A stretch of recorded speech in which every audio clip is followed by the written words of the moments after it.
Ok, bueno, muy buenas tardes a todos. Bienvenidos, muy bienvenidos, ¿cierto?, a la charla del proyecto de diseño de jardines y comunidades Jardín Botánico Chagual. Este encuentro se enmarca en el desarrollo del taller vertical de paisaje de la Escuela de Arquitectura de la Universidad Diego Portales, taller que se encuentra trabajando en este semestre en torno a la activación del borde del parque metropolitano a partir de sus recursos hídricos y naturales. Y es en este contexto que hemos organizado la presentación del Jardín Botánico Chagual, por un lado para exponer uno de los proyectos emblemáticos, ¿cierto?, del Parque Metropolitano, y enriquecer por otro lado el desarrollo del taller vertical. A modo de introducción, bueno, el año 2019 el Parque Metropolitano de Santiago llama a licitación pública para la propuesta de manejo y diseño de paisajes de comunidades naturales y jardines temáticos, Jardín Botánico Chagual, que consideraba la caracterización, diagnóstico y propuesta de manejo para la futura construcción del jardín botánico en términos de calidad de suelo, requerimientos hídricos, vegetación y plantaciones, además de incluir proyectos de fitorremediación, sistemas hidráulicos y de riego y plan de manejo forestal. Junto con lo anterior, las bases de licitación contemplaban el diseño del paisajismo de las comunidades nativas de clima mediterráneo, así como de los diferentes jardines temáticos propuestos según los objetivos de conservación y educación del proyecto, entre los que se incluyen los jardines homoclimáticos. Paralelamente, se llama licitación para el diseño de arquitectura y especialidades del Jardín Botánico Chagual, el que tenía como objetivo encontrar las propuestas que permitirían llevar a cabo las edificaciones del Jardín Botánico.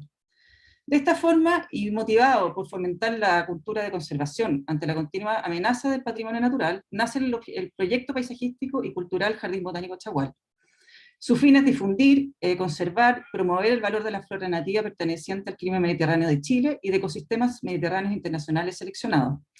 El proyecto tiene como objetivo promover, educar en torno a la conservación de la naturaleza con fines científicos, culturales, ornamentales, recreativos y de sustentabilidad. Quiero agradecer entonces a nuestras invitadas de hoy, quienes representarán el equipo de diseño del Jardín Botánico Chagual: Beatriz Magluf, Paula Rodríguez Peña y Daniela Fuentealba. A modo de presentación de cada una de ellas, Beatriz Magluf es arquitecta paisajista de la Universidad Finisterra y arquitecta del paisaje de la Pontificia Universidad Católica de Chile. Entre el 2004 y 2007 trabajó en la Oficina de Arquitectura del Paisaje Rencoret y Rutiman. El 2007 se independizó y formó junto a Gabriela Blum y Francisca Pérez la Oficina de Paisaje MPD, donde hasta el día de hoy han trabajado en proyectos de paisaje en diferentes escalas, en el área privada y pública. En el área pública se han especializado en paisajismos hospitalarios, planes maestros y proyectos culturales como el Jardín Botánico Chagual, Museo de Aysén y otras áreas en el Parque Metropolitano como la Casa de la Cultura Anahuac y Miradores Pablo Neruda. En el área privada desarrollan juntas inmobiliarias desde el plan maestro hasta el desarrollo de cada uno de los proyectos de paisaje que proponen.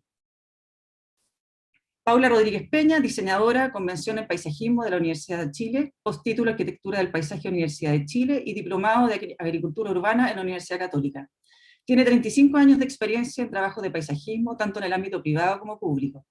Ha sido docente en distintas universidades e institutos: Universidad de Chile, Universidad Central, Universidad del Pacífico. Trabajó durante 20 años como paisajista asociada en la oficina de Teresa Chaudic.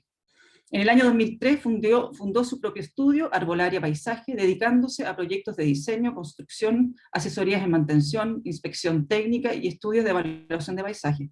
En la actualidad es socia de F+RP, Arquitectura Paisaje, oficina formada en 2013 junto a Daniela Fuentealba, trabajando en proyectos de paisaje tanto en el área pública y privada, enfocados en espacios públicos. Y por último, Daniela Fuentealba, arquitecta, Universidad de Chile, magíster en Arquitectura del Paisaje, Universidad Politécnica de Cataluña, España. Ha trabajado como Project Leader en el estudio de paisaje EMF Martí Franch, en Barcelona. Ha sido profesora adjunta en la Universidad Politécnica de Cataluña, Universidad Católica y Universidad Diego Portales. En la actualidad es socia de F+RP, Arquitectura Paisaje, donde desarrolla proyectos de paisaje orientados hacia el diseño de espacio público. Dejo entonces con ustedes a Beatriz, Paula y Daniela. Pueden empezar a compartir.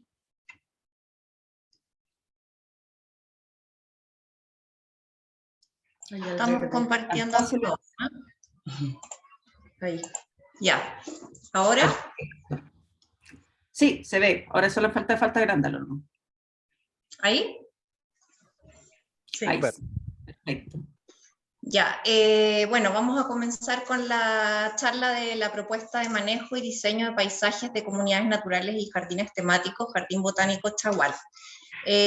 Nosotras, bueno, somos un equipo de diseño que Beatriz, Paula, yo y Gabriela Blum nos unimos y nos asociamos con Luis Vidal Arquitectos para presentarnos a esta licitación.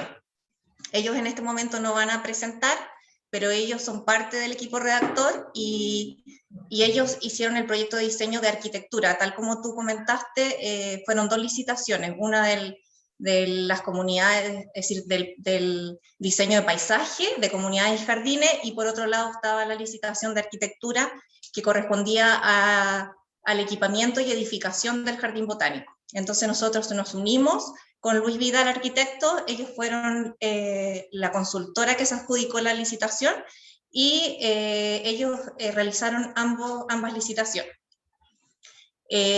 Por otro lado, también, bueno, el equipo que colaboró con nosotros directamente está Montserrat Soler Vicens, Fernanda Rivera, Jordan Morales, Ignacia Weyrauch y Antonia Davanzo. Y luego, bueno, un gran número de especialistas que nos ayudaron con todos sus informes, Mónica Musalem, Daniel Green, Christian Hepner, Rosemary Ulrich, Ramón Osa, Claudia Bonomelli, Sebastián Teller, Cheo Tam, Carlos Sabaini y Andrés Garrido.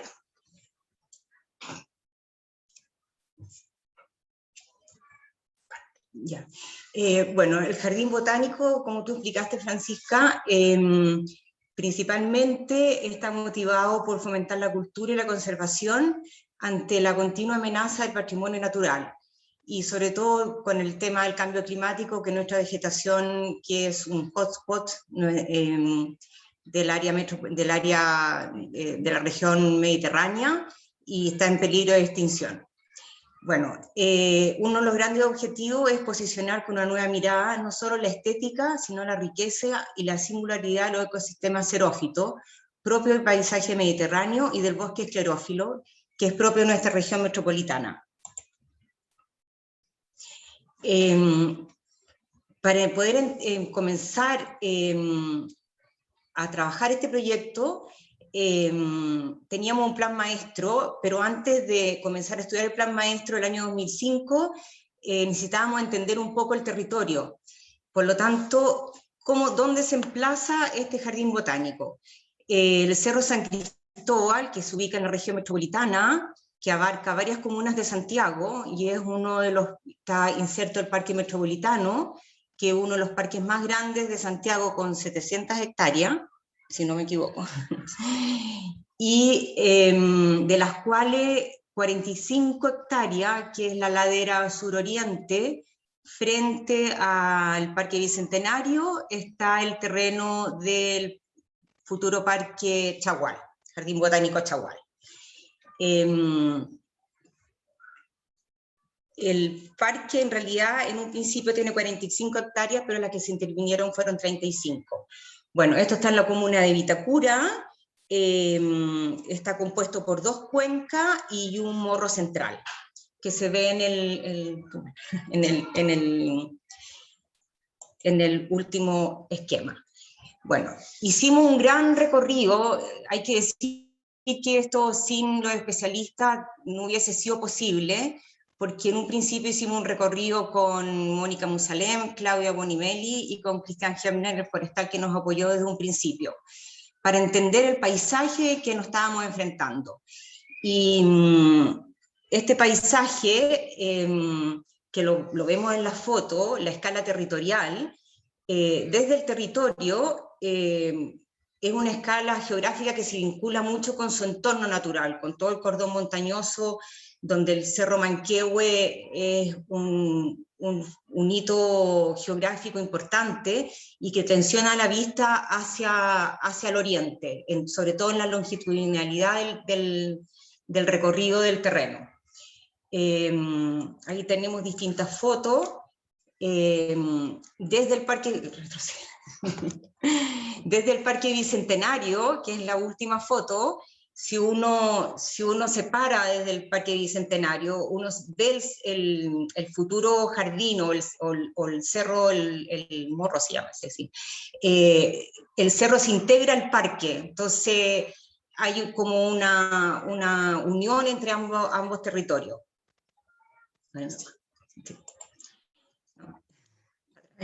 Ya. Bueno,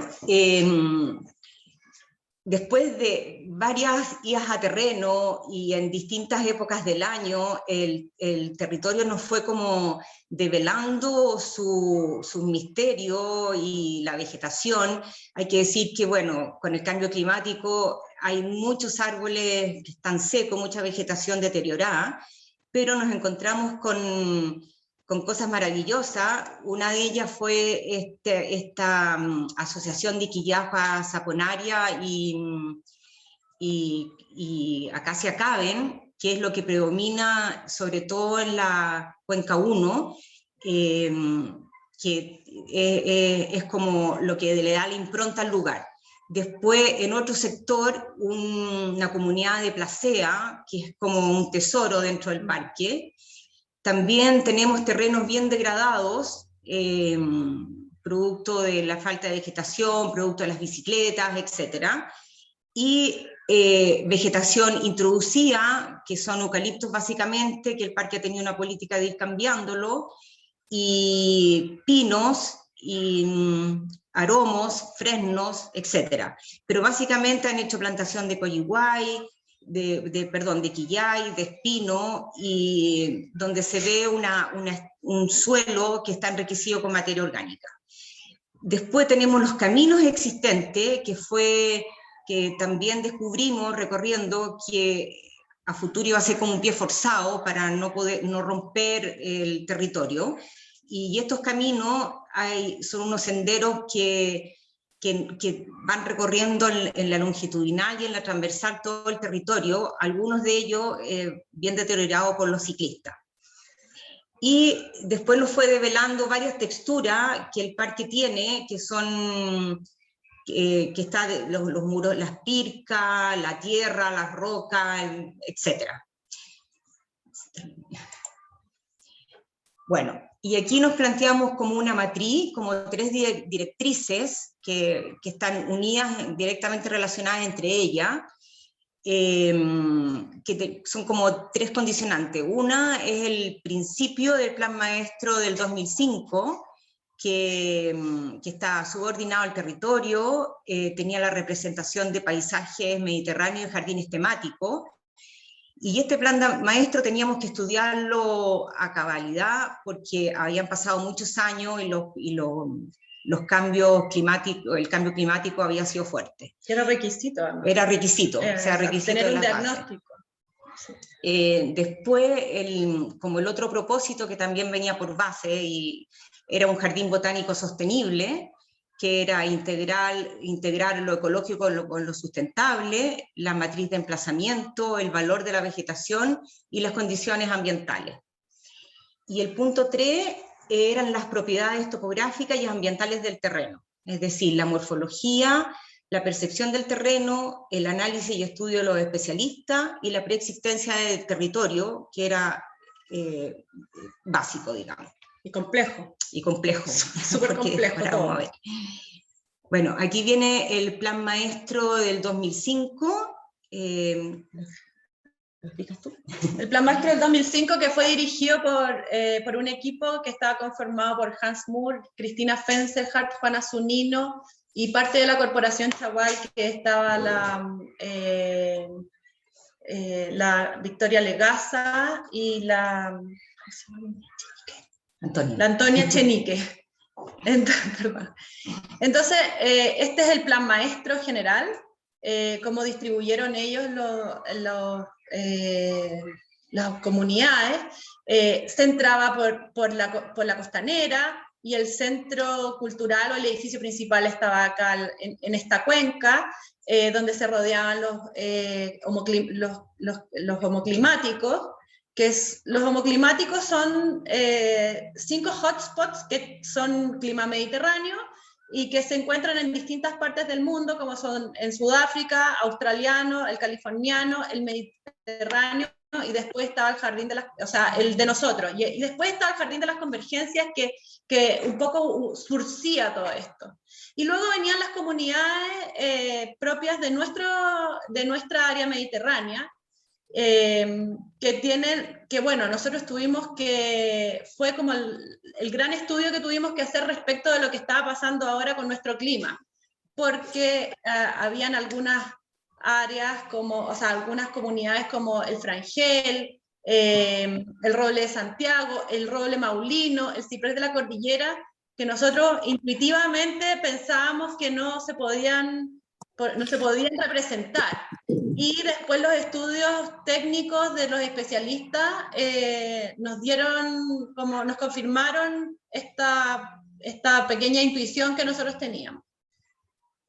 Entonces, estos 9 jardines temáticos eran con variados tópicos, sentido botánico relevante, objetivos y usuarios distintos. Todas estas eran como condiciones del jardín botánico del plan maestro. Y tenía, bueno, esta área, que es la parte de abajo, donde está el jardín del descubrimiento, el jardín de la botánica económica, el jardín del origen, y todo este buffer como de jardines que era muy importante para la corporación, sobre todo el jardín del descubrimiento, porque tiene que ver con el rol educativo que tiene el jardín botánico, y un jardín botánico como este, es parte de sus objetivos.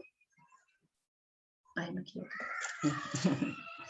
Entonces se disponen en el territorio, en un orden establecido por un objetivo que busque transmitir este relato de los jardines homoclimáticos y que vaya pasando a todos estos otros jardines, y este plan maestro respeta este orden único subordinado al territorio, o sea, se tomaron en cuenta la interacción de las condiciones dependientes, microorientaciones y suelo. Este criterio, bueno, aquí nosotros en el diagnóstico nosotros nos dimos cuenta que aquí hubo algunas cosas que no se tomaron en cuenta, que nosotros después sí las tomamos en cuenta, y bueno, lo vamos a explicar un poco más adelante cuál era la diferencia un poco de esta otra variante que nosotros sumamos. Bueno, para como reforzar nuestra intuición que teníamos, y después de haber ido varias veces a terreno, y cuando vimos esta comunidad de Coyihuaja con Espino, vimos que el terreno era como estar en Santiago. De partida nos tocó en un periodo muy complejo que fue pandemia, y el 18 de octubre se quemaba Santiago y nosotros estábamos en terreno y no supimos nada. Entonces ahí nos dimos cuenta que estar en este lugar, que era como estar en la naturaleza misma, pero al mismo tiempo dentro de la ciudad de Santiago, era un lujo para los santiaguinos.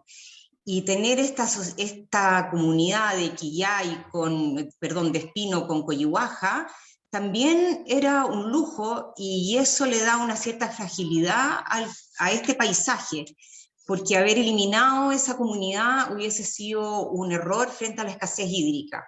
Entonces, porque poder reponerla hubiese costado mucho. Aquí tenemos unas imágenes del Cerro San Cristóbal, en cómo ha variado en 10 años la cobertura vegetal, porque se han secado básicamente la vegetación introducida, que son los eucaliptos que requieren mucha agua, pero se van viendo los manchones, los pinos también, que se han secado mucho, y también al otro lado hay una imagen de la cordillera de los Andes, como entre el 2020 y el 2021 ha disminuido la nieve, y eso significa que también tenemos menos agua en un futuro.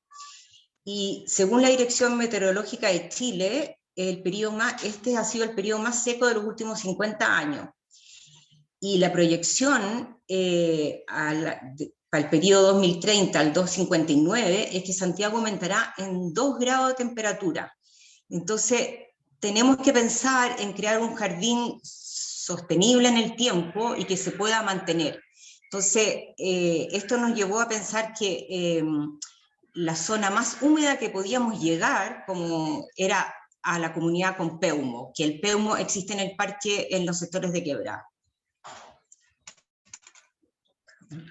Bueno, aquí hay un cuadro que está sacado del Ministerio del Medio Ambiente, no lo voy a explicar mucho, pero sale la pluviometría de Santiago Centro, cómo ha ido disminuyendo desde el año 1960 al 2010, no hay para estos años, no lo pudimos encontrar, pero estamos recibiendo entre un 20 y un 30% del, esto lo dijo Martín Andrade en un reportaje, menos del caudal que obtenían antes para regar el parque metropolitano. De hecho, ellos se riegan con el canal El Carmen y el Mapocho, y ya el Mapocho viene con menos agua. Con más sedimento y menos agua. Menos agua. Sí.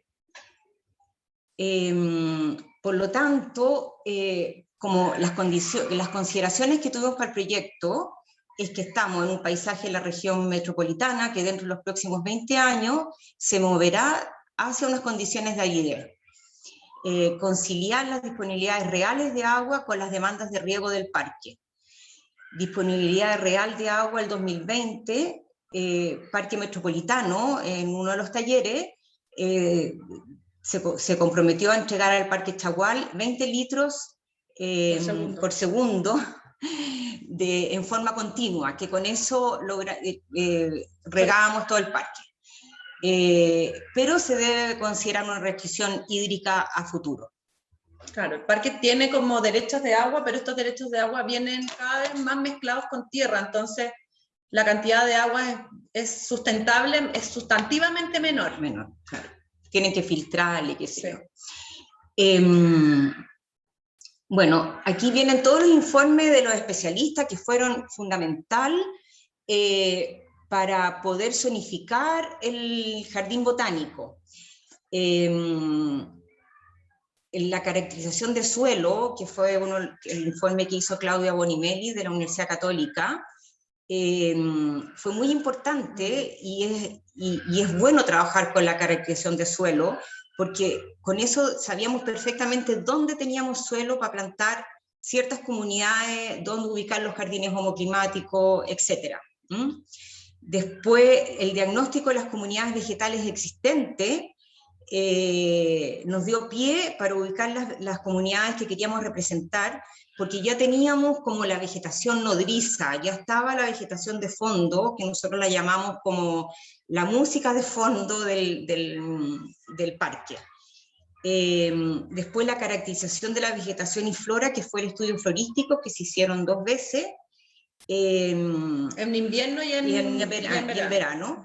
También fue importante porque, sobre todo la estrata herbácea, que va cambiando según la estación, y la disponibilidad hídrica y la calidad del agua, que es fundamental para la sostenibilidad del parque. Y también algunos sitios de interés. También identificamos ciertas formaciones vegetales que son de interés en el parque, que no son de especies nativas, como un bosque de fresno, que es un lugar muy mágico porque corre, en la horizontal corre agua, y da como una sensación muy distinta estar dentro de él. Entonces, este bosque, más adelante lo vamos a explicar, se conservó y se integró a uno de los jardines temáticos. También árboles secos, que se dijo en la memoria que no se cortaban porque eran lugares como de apoyo para aves rapaces. Ciertos árboles hito, como unos cipreses en buen estado, o unas masas de eucalipto que también se usaron para acoger los jardines homoclimáticos que son de Australia y Sudáfrica. Y que contienen estos eucaliptos, claro. En el fondo los hicimos partícipes de eso.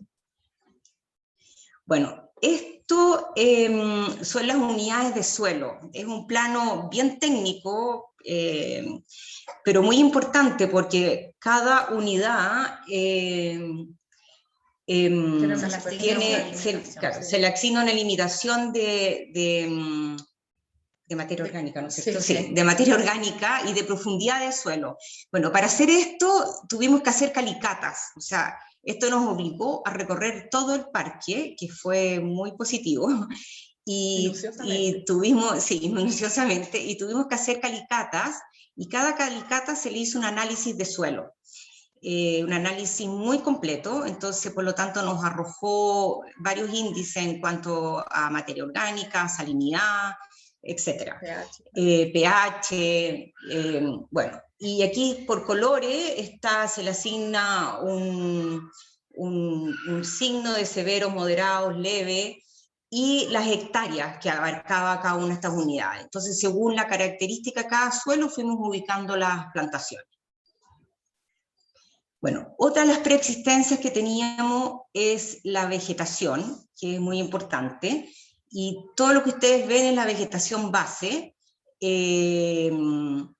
lo más oscuro que se ve es la vegetación nativa, que generalmente esa que se está mostrando ahora es un grupo de quillay, lo que está más cerca a la quebrada son peumo, todo lo verde más clarito son entre nativo y introducido.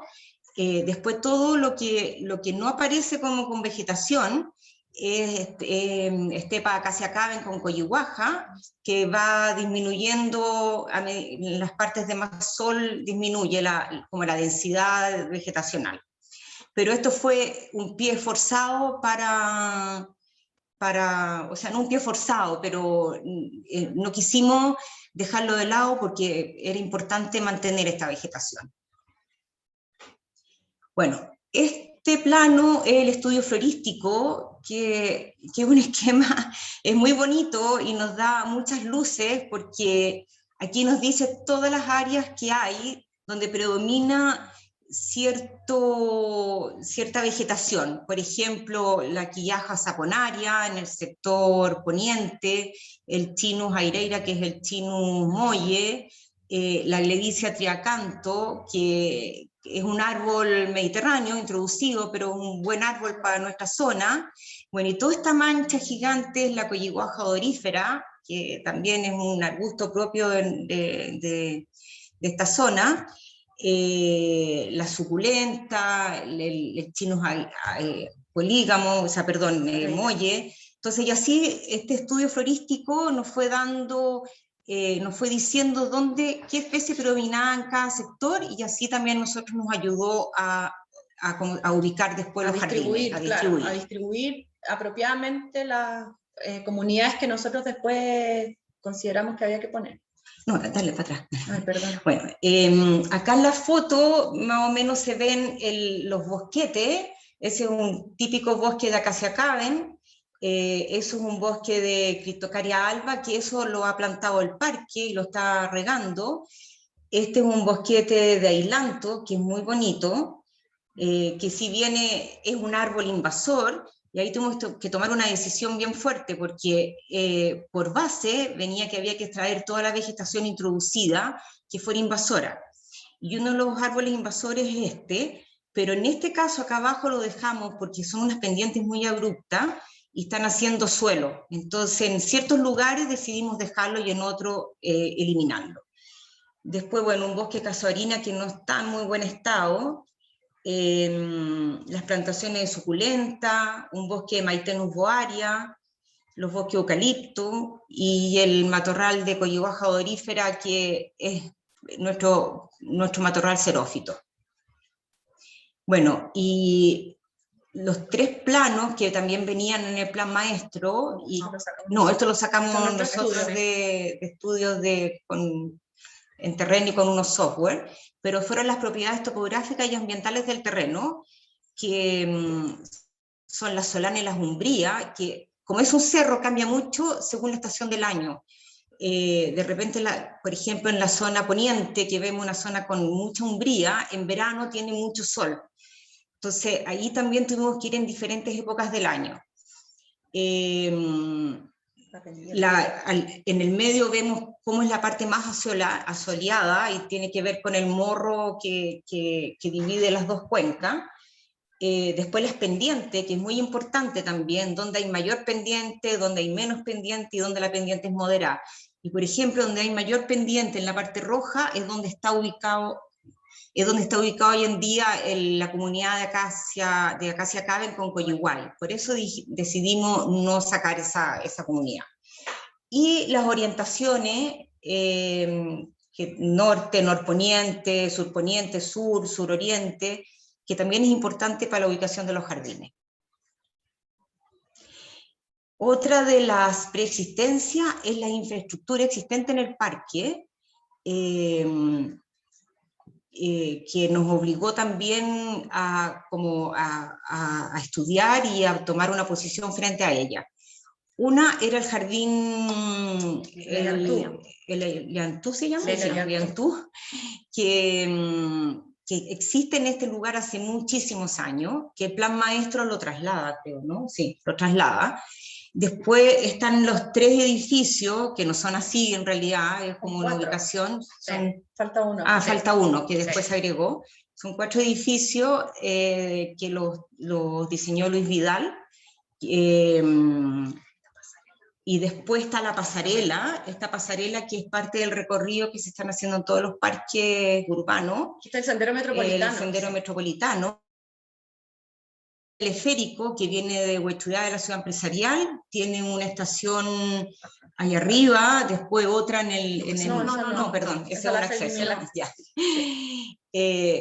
Pero esa infraestructura nos tuvimos un poco que subordinar a ellas.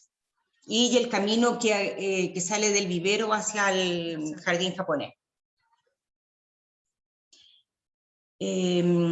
Bueno, esta también, otra de las cosas fueron los caminos que existen en el terreno, que era una preexistencia que vimos que no están tan en mal estado, algunos están deteriorados porque hacen circuitos de bicicleta, pero que de alguna manera recorrían en la longitudinal todo el territorio y protegían un poco esta vegetación que existía. Entonces, decidimos como equipo tomar una postura frente a eso para no tener problemas ni con la comunidad, ni romper tampoco el territorio, porque si nos poníamos a hacer nuevos caminos íbamos a romper mucho el territorio. Entonces, conservar un poco estos caminos y obviamente arreglarlo y crear conexiones de forma transversal. Bueno, ¿puedo interrumpirte? Sí, igual, sí. De todas maneras, cuando uno toma los caminos existentes, habla de la forma fácil de habitar un territorio en general, de cómo se recorre. Eso lo hemos visto en distintos proyectos y como que uno tiene que hacerle caso un poco a la huella, y eso fue lo que hicimos en este caso. Porque por alguna razón se pasa por ahí, o porque es más fácil, o sea, tiene ciertas características también, y eso fue un poco lo que nosotros quisimos hacer. Espérate, perdona. Bueno, después con respecto al vivero, que lo vemos aquí en la imagen, es un espacio muy grande, está muy bien consolidado, tiene terrazas que no sé, cualquier vivero se las quisiera. Por lo tanto decidimos, sobre todo con la pandemia, con todo lo que está pasando, que tampoco nos podíamos dar el lujo de eliminarlo y trasladar el vivero. Entonces decidimos que lo teníamos que dejar ahí, tratar de recuperarlo y que fuera como darle un uso y que quedara como vivero para el parque, porque realmente ese vivero es del parque metropolitano, y algunas cosas para el jardín Chagual. Bueno, como conclusiones del diagnóstico, y las conclusiones nos dio pie para el plan maestro, o sea, para zonificar el plan maestro, es la gran fragilidad que tiene este paisaje. La vegetación existente, la asociación de Acacia Caben con Coyihuajo odorífera, debido al cambio climático, ya se observa un grado de deterioro, y son las unidades de paisajes más susceptibles a desaparecer por la acción antrópica. O sea, todo lo que está pasando en el parque hoy en día, como se usa esa parte del territorio con las bicicletas, hay un alto grado de erosión y la sequía también ha hecho que muchas especies estén realmente sobreviviendo, sobre todo los peumos últimos que han plantado. Después, otra de las conclusiones fue intervenir lo menos posible lo existente por los mismos temas ambientales y sociales. considerar las recomendaciones de las bases técnicas de incorporar y dar uso a los bosquetes existentes de las especies introducidas que forman hitos vegetales, como el bosque de fresno y los peumos en las quebradas. Nosotros, espérame Paula, perdona, nosotros consideramos que era acertado porque cuando hicimos el análisis descubrimos que no había sombra. Entonces tener un parque de 45 hectáreas donde no hay sombra, esto era un valor finalmente. O sea, esta unidad de paisaje, aunque sea un árbol externo, ajeno, tenía un valor en la calidad del lugar en que estábamos. Entonces era una buena característica para los visitantes. Entonces se generaban estas sombras y cuando nosotros lo recorríamos finalmente decíamos que alivio llegar a este lugar, entonces no lo podemos sacar, porque finalmente eso es lo que va a pasar en el jardín. Ya, bueno, a raíz de lo mismo fue con la gente que nos hizo de CERE la asesoría en restauración de suelo. Sacamos en verano, ni siquiera en verano, fue como en octubre, la temperatura del suelo en la parte donde están acá las coyihuajas y los espinos, y el suelo estaba a 47 grados. Entonces ninguna planta nueva iba a soportar ese calor. Por eso también decidimos dejar las especies existentes. Como especie como nodriza. Especie nodriza, como paisaje de fondo en el proyecto. Bueno, conservar y utilizar los caminos existentes, que ya lo dije, considerar la restricción hídrica a futuro y el aumento de las temperaturas. Y por estas razones, por los cambios, por las condiciones agroecológicas, se decidió no incorporar algunas comunidades del Plan Maestro del 2005. Claro. Entonces, ahí tomamos la decisión de llegar a la parte más húmeda, o sea, la especie que soporta mayor humedad dentro de todo lo que tenemos es el peumo. No nos atrevimos a llegar más allá, y Mónica Musalén también, que ella nos asesoró en toda esta parte, dijo que no, que hasta ahí no más llegaron. La disposición del Plan Maestro 2020 subyace al cruce de condiciones del suelo, pendiente, orientación, imitando un traspaso longitudinal de solana y umbría en la ladera. Esto es muy importante porque generalmente en los proyectos uno no toma en cuenta el suelo, la orientación y las pendientes, y es básico para que la vegetación se sostenga en el tiempo. Después, la ubicación de los jardines temáticos es principalmente en el morro, y después le vamos a explicar por qué, y su disposición se relaciona con la capa de proyectos descrita como la infraestructura existente.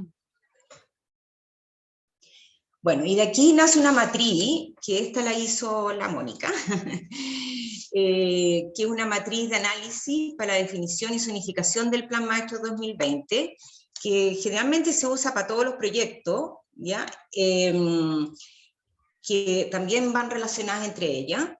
Entonces, la definición de comunidad y zonificación.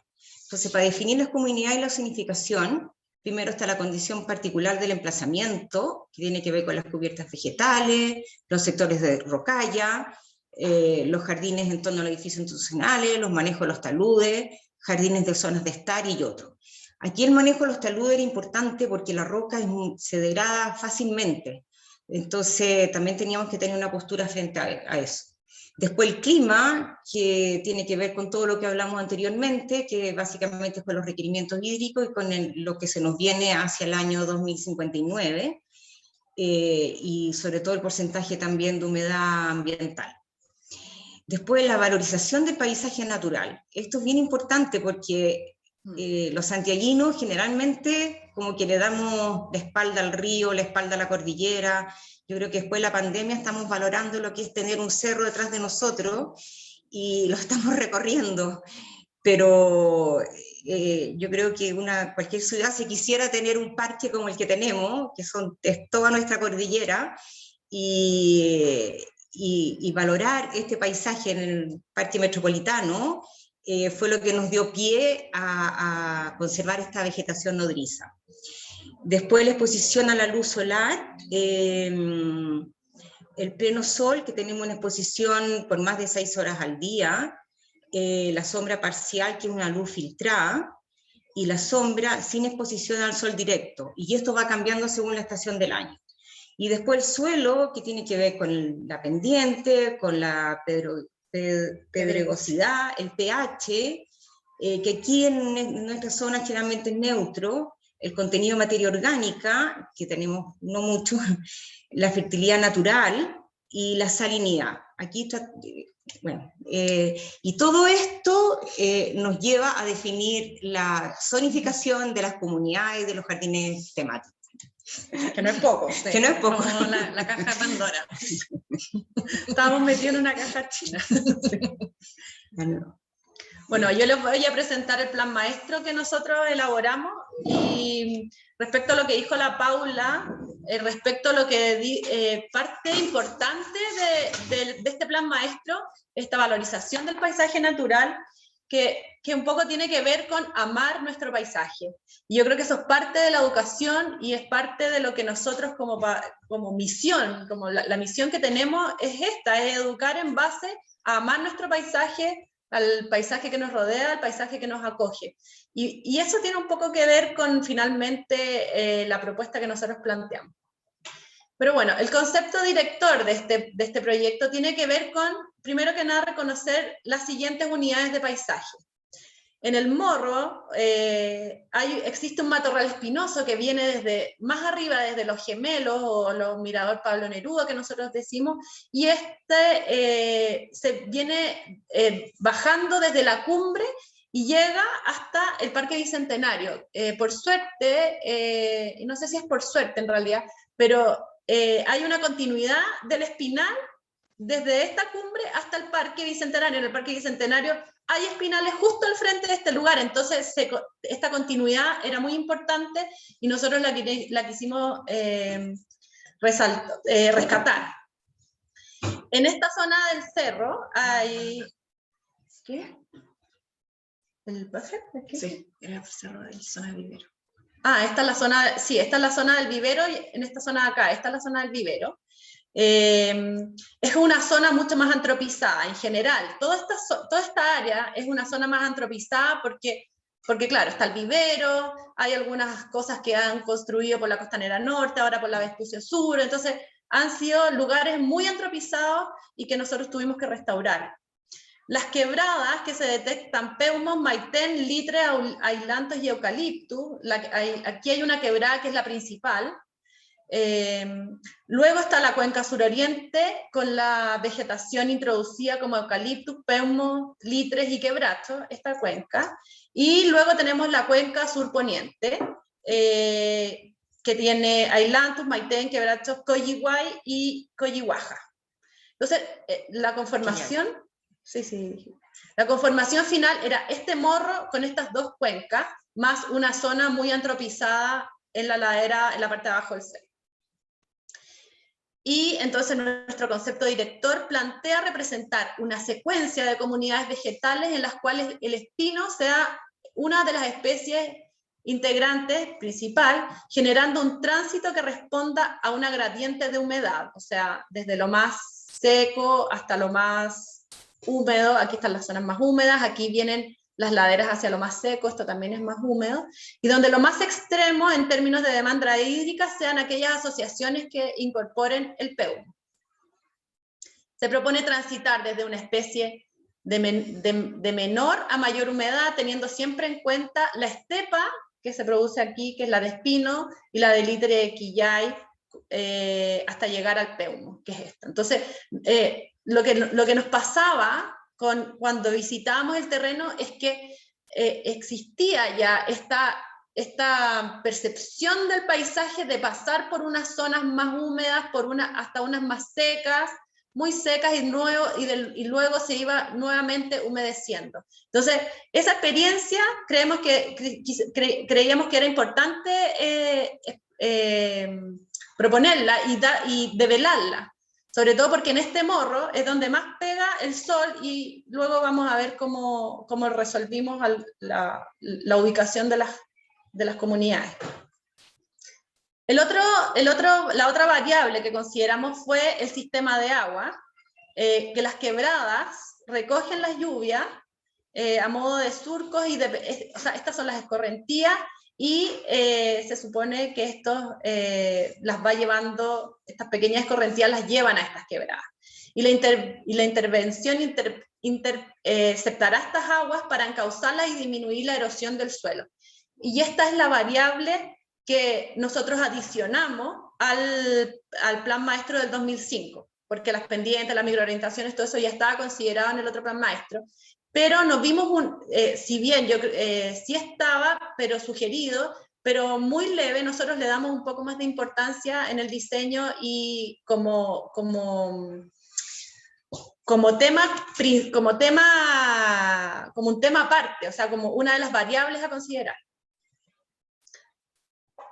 Las estrategias de diseño, entonces, considera que el espinal existente corresponda a una unidad de paisaje único, o sea, nosotros la reconocemos como unidad de paisaje dentro del Parque Metropolitano. Nosotros nos dimos cuenta que hay pocos espinales en Santiago, y siendo que es nuestro paisaje, no existe, nos comimos el espinal. Entonces, en el Parque Metropolitano debe haber, como parte de un parque de todo un país, debiera estar representado. Por lo tanto, nosotros estábamos seguros que había que mantenerlo, o sea, eso porque es parte de la enseñanza que nosotros queremos para este jardín botánico.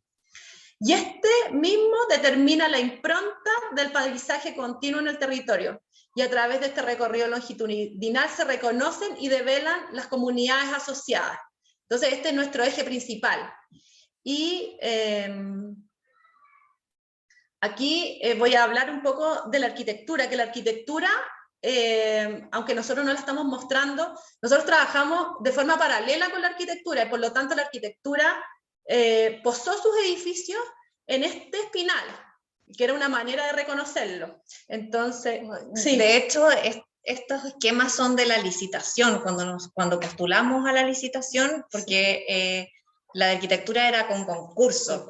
Sí. Ellos ganaron por concurso, se presentó proyecto con lámina, y fue un trabajo en equipo que hicimos con los arquitectos, con Luis Vidal. Entonces estos esquemas fueron los primeros, y fueron las primeras ideas que tuvimos, análisis, claro. de cuando fuimos al terreno, fue como la primera impresión que uno tiene del lugar.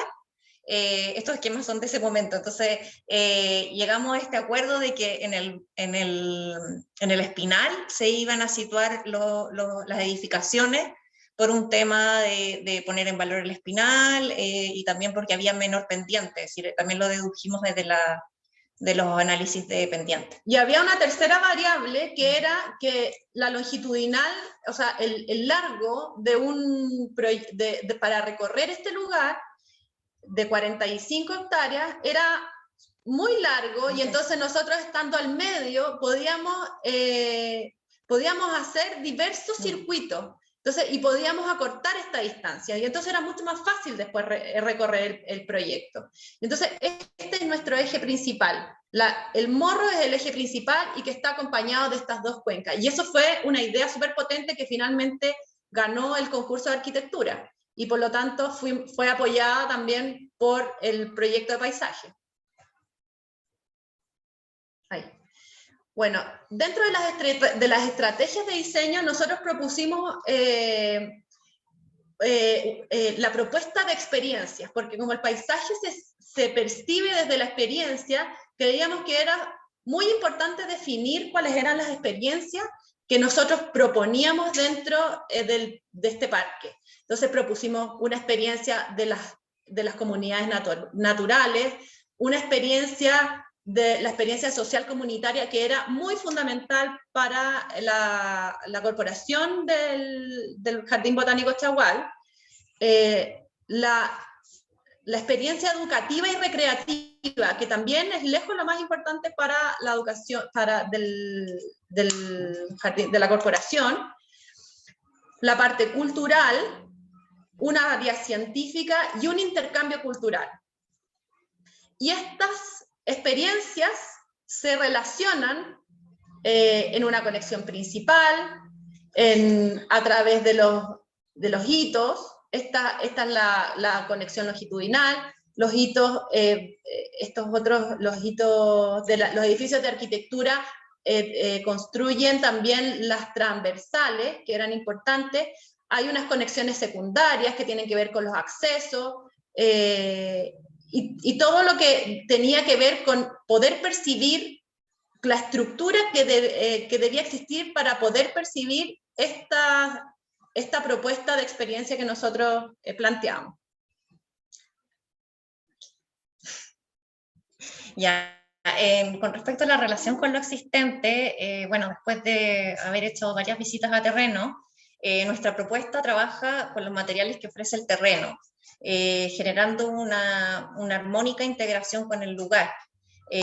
Como referente tomamos a Carlos Marner, que bueno, él habla sobre naturalizar la arquitectura, donde es muy importante utilizar los materiales del lugar, como la piedra, y también enmarcar el paisaje. Tiene todo un tema muy poético, y lo vimos como, aparte del hecho de tomar las texturas y materiales del territorio para incorporarlo en los materiales nuestros, también era importante como tener como referente a Carlos Marner, y también todos como la infraestructura del parque, porque también este proyecto tenía que relacionarse e ir en armonía con lo ya existente, y no ser como un proyecto aparte, ¿sí? Entonces también como que estudiamos bien más o menos lo que ya había en el parque, lo que había funcionado, lo que no, que también lo estuvimos conversando con el departamento de proyectos, algunas cosas que nos decían que no nos funcionara, es decir, que no sé, un tipo de deck, etcétera. Entonces igual se hizo como todo este como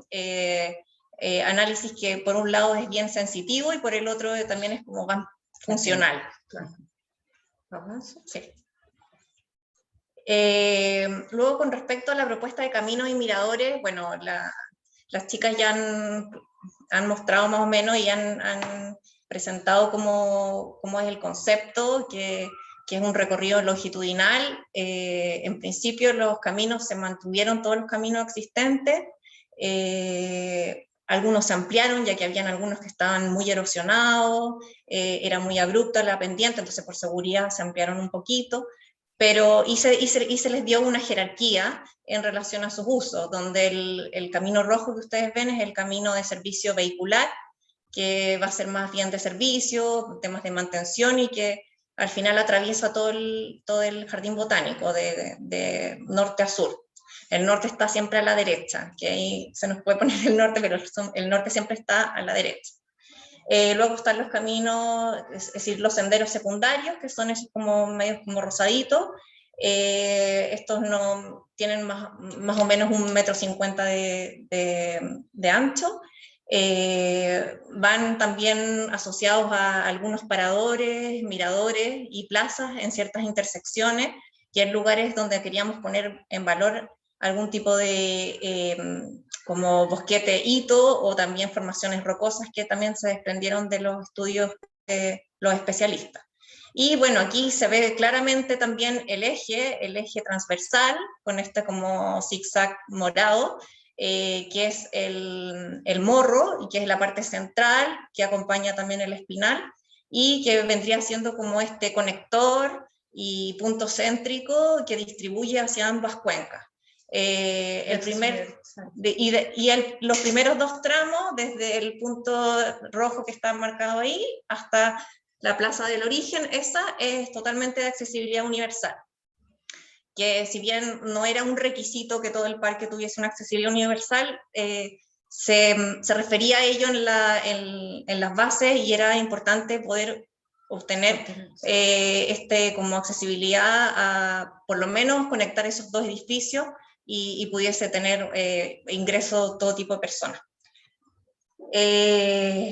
También, bueno, se destacan dos accesos principales, que es el acceso por el edificio del aire, que es el primer edificio, que es un edificio más bien de información, y hay un centro visitante, auditorio, biblioteca, que ahí va a ser como el lugar como de entrada, por así decirle. Y luego el segundo acceso principal vendría desde el sendero metropolitano, con fin de poder acceder al jardín botánico a través del sendero metropolitano, que todos sabemos que el sendero da vuelta a todo el parque metropolitano, entonces era como súper importante generar un acceso en ese punto. Y luego los negros son los caminos, los negros y los grises son los caminos existentes, el sendero, los caminos, la vialidad del vivero. Luego, con respecto a los miradores y plazas, lo importante es que todos los miradores, los paradores que nosotros propusimos, iban en relación a las vistas. Fue súper importante las visitas a terreno que hicimos, donde se detectaron las vistas más importantes, hacia la cordillera, hacia el Manquehue, o hacia determinados lugares, y se ubicaron en relación a eso.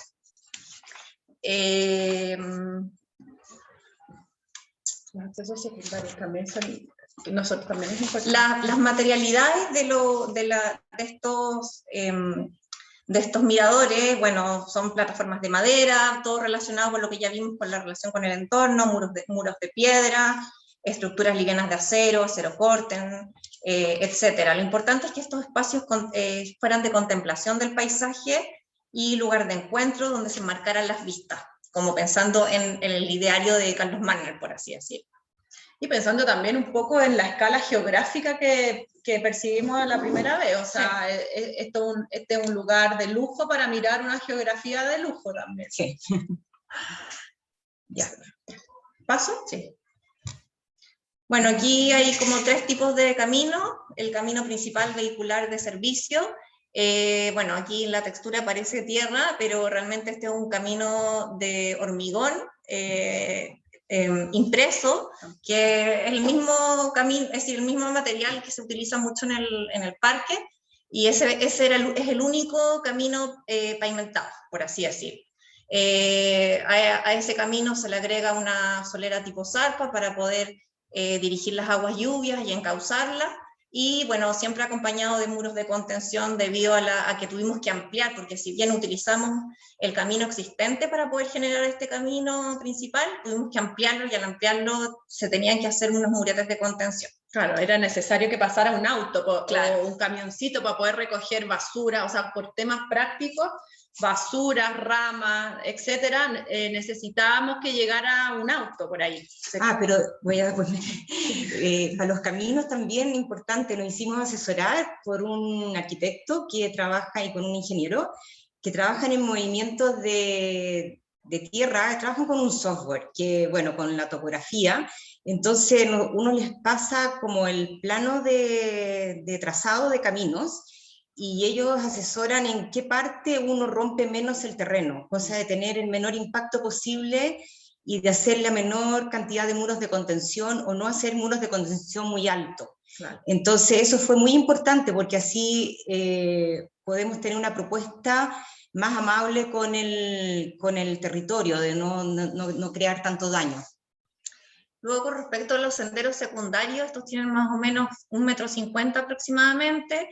En esta vista esquema se ve que tiene murete, pero dependiendo de los casos, hay lugares donde no se necesita el murete y otros que sí. Y en algunos tramos también va acompañado con un canal de adoquín. Y luego los senderos terciarios, que son paseos o huellas, que van entre 80 y 1,20 m, con zanjas de depresión como natural, por así decirlo, hacia los lados. Entonces esos son los caminos que quedan como más naturalizados. Lamentable, es decir, tuvimos que poner por lo general siempre algún elemento de contención, porque veíamos que estaba muy erosionado el terreno y había lugares que los caminos propios se estaban cayendo y era inseguro, y para poder generar una propuesta que permaneciera en el tiempo teníamos que pensar en elementos que contuvieran los caminos. Luego, los caminos también hablan de la horizontalidad, es decir, primero de conservar lo existente y también de la horizontalidad y mantener las curvas de nivel, por así decirlo, como en una misma cota para poder disminuir la erosión. Nos entregaron nos hicieron un estudio de suelo, el Centro Ceres, y fuimos a terreno, como lo comentó Paula. Carlos Sabaini midió la temperatura en los lugares donde había materia orgánica, donde habían más árboles y en lugares más secos, y vimos la diferencia. Y él también nos empezó a hablar sobre la importancia de poder generar surcos de infiltración, de poder interceptar las aguas lluvias, y que si bien no siempre se va a tener aguas lluvias, que también el riego también fuese en esa misma línea, que fuese siempre, que siguieran las curvas de nivel, que fueran bandas de riego, y que esas bandas de riego fueran asociadas a las bandas de vegetación. Y esas bandas se iban a ir conformando un detritus, que es como una especie de materia orgánica. Entonces, bueno, todo eso nosotros lo fuimos aplicando, y también, bueno, aquí en el CIAN se ven los surcos de infiltración, las curvas de infiltración que nosotros proponemos en las quebradas. Habían otras quebradas pequeñas, y nosotros al final determinamos hacerlo en las más importantes. Y luego los celestitos son, que son los que están aquí a la izquierda y en el centro, en el morro, son los surcos de riego existentes del bosque de fresno, que es el que está ahí, y luego allá a la izquierda hay un conjunto de palmeras y con otras especies que sentimos que era, con las ledipsias, sentimos que era importante conservar ese sistema de riego, a pesar de que nos dijeron que no era muy eficiente, pero es decir, las especies estaban felices. O sea, teníamos que mantenerlos para poder mantener esas sombras, porque precisamente en estas zonas son las zonas de sombra, teníamos que mantenerlos para poder, teníamos que mantenerles su régimen de riego para poder mantener la vegetación. Cambiarle su régimen de riego a estas zonas tan consolidadas, sí, era súper difícil. O sea, y eso lo dio el diagnóstico finalmente de la agrónoma, de la especialista de suelo, de los especialistas de seres. O sea, hubo como una... o sea, como que todos estábamos de acuerdo en eso. Y bueno, y por otro lado están los canales que van relacionados a los caminos. Es decir, por una parte son el tema más natural y del manejo de la escorrentía, de la erosión, y por otro lado están los canales de los caminos, que ya mostramos más o menos en el esquema, donde se ven que siempre van acompañando a los caminos, y son de distintas tipologías, ya sean como más como materiales, así como más pétreo, y otros como más naturales. Esta es la variante que nosotros incorporamos, que no tenía el jardín, el plan maestro del año 2005. El tener este manejo de escorrentías como parte de las condiciones que hablaba el terreno, y que nosotros finalmente las aplicamos al diseño. Ya, esta frase nos la entregó Carlos Sabaini de Ceres, donde dice que mantener el suelo siempre cubierto colabora con la capacidad homeostática de él. Entonces, bueno, es lo que les comentamos de la temperatura. Entonces, él también nos comentó que quizás también era importante, aparte de generar estas curvas de infiltración, ir haciendo una limpieza de ramas y haciendo una selección. Esto después se chipea y después se puede agregar, y se puede agregar como un montículo para que luego pueda recibir una nueva plantación. Y a su vez también como el orificio del sistema de riego, la idea es que vaya siempre aguas abajo, sí, de la plantación, cosa que la plantación con sus raíces busque el agua. Y bueno, y ahí se ve abajo el sistema, bueno, la curva de infiltración, y entonces entre la curva y el sistema de riego se va a generar esta banda de detritus, que es como un lugar de materia orgánica. Entonces es como una mezcla de una estrategia como ecológica de instalación de riego. De instalación de riego, y de solamente generar estos surcos, y que además se podía complementar con esta aportación de las ramas secas. Y es importante esto porque si uno piensa en la construcción de un parque de 45 hectáreas en un cerro en pendiente, era importante saber y considerar los retiros de escombro, y que cuando uno retira tierra se esponja hasta en un 40%, incluso más. Entonces, ¿qué hacíamos con estos residuos? No podíamos darnos el lujo de tirar los recursos como al botadero. Entonces, encontramos que esta era una solución interesante de probar, interesante de implementar, sobre todo en el jardín botánico, y para evitar esos gastos innecesarios. ¿Qué pasó? ¿Sí? Ya, aquí nos faltó el título, pero bueno, este es el proyecto de riego, es algo súper técnico, no nos vamos a la tierra. Hacerlo rápido. Pero bueno, fue un tema complejo porque, bueno, el parque tiene un déficit de recurso hídrico, nos costó ponernos de acuerdo, pero llegamos a acuerdo y bueno, el sistema de riego se divide como en dos niveles, por así decirlo, y entonces está la parte alta, que es esto de acá, y luego la parte baja. Entonces la parte alta, viene el agua desde el estanque que está acá y llega hasta la sala de bombas en el edificio del origen, ¿cómo se llama? De la tierra. De la tierra. Sí. Y de aquí se sube el agua hacia la parte alta o se baja hacia la parte baja. Y de ahí se distribuye todo esto, bueno, es toda una nueva canalización, porque existía una canalización actual, pero que no estaba en buenas condiciones, entonces es toda una nueva canalización, donde en los jardines temáticos es aún más como detallada, por así decir. ¿Qué más? ¿Eso? No, espérate, lo importante del riego es que hay válvulas, es una cosa bien técnica, pero cuando se vaya a construir son válvulas separadas, o sea, el parque va a tener autonomía para regar 3 hectáreas al mismo tiempo, con los 20 litros por segundo. Pero cada jardín en el minuto de construir puede alargar o achicar el largo de las cañerías según las válvulas que están dispuestas en el proyecto. Es un tema bien técnico, pero bueno saber lo que puede ser modificable. Ay, esta soy yo.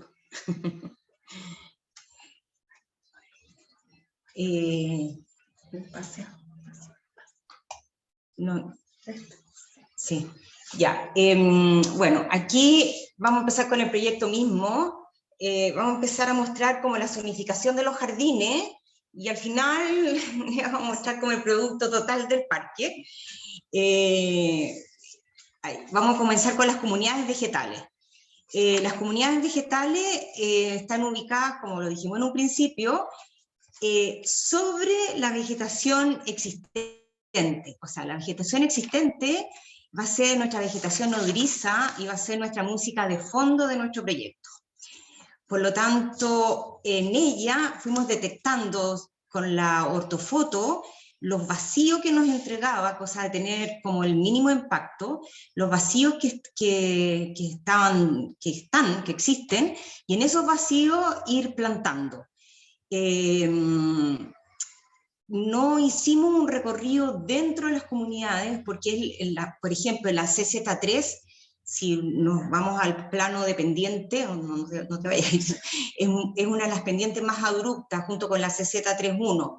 Entonces lo que fuimos haciendo es que desde el camino de arriba, desde el camino de abajo, sacamos como pequeñas entradas y pequeños miradores, que se les va a ir poniendo una señalética, y nombrando las distintas especies y las distintas comunidades. Lo que quisimos recrear aquí en este recorrido es que el usuario fuera viendo nuestro paisaje de bosque y principalmente de matorral esclerófilo, y teniendo esta sensación de lo que es recorrer una cosa muy natural y muy propia nuestra.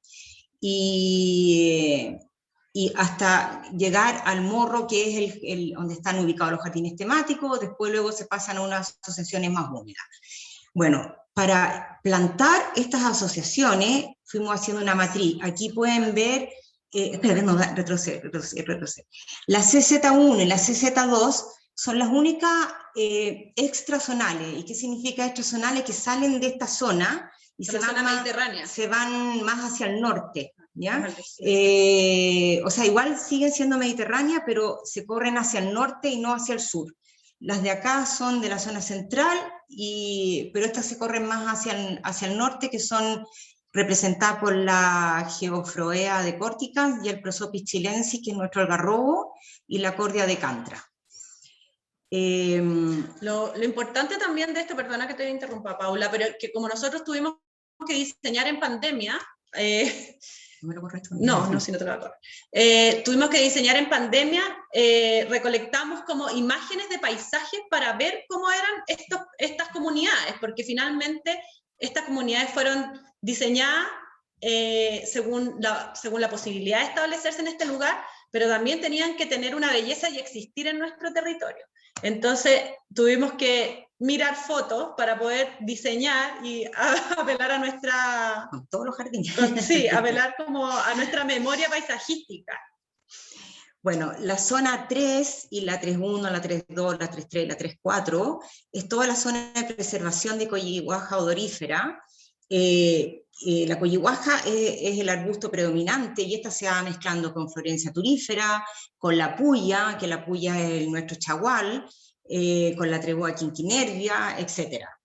Después la CZ4, que es el morro, que en el fondo es este paisaje de la foto, que es el morro de Acacia Caben, que viene desde arriba, claro. O sea, todo el parque lo tiene, y de aquí ya nos vamos a las comunidades desde las 5 hasta las 5 o 6, que ya son, empieza a aparecer el quillay, y en la parte de ¿cómo se llama?, de las 5, en la parte de las 5 empiezan a aparecer como las palmas chilenas, la asociación Quillay, Espino, Palma Chilena, que es propia, no sé si uno va a Ocoa, a esos paisajes. El litre Quillay con palma es una... Después, bueno, lo otro importante, la CZ7, que también sale de la parte mediterránea, que va unida, que es la única comunidad hidrófila, que va unida a la fitorremediación. Claro, y aquí acá hay una laguna de fitorremediación y hay toda una comunidad hidrófila que en el fondo rescata parte de las aguas lluvias que viene de las quebradas y que se purifica en esta zona de fitorremediación y llega a la laguna. Aquí aprendimos que la zona de fitorremediación es la zona pantanosa, la zona de Once. Bueno, ahora, hoy en día ahí existe agua, porque sí, pasa lo mismo. Bueno, la CZ6, como ven en la foto, esa es una foto de ahí, del lugar, es lo que pasa en primavera. ¿Ya?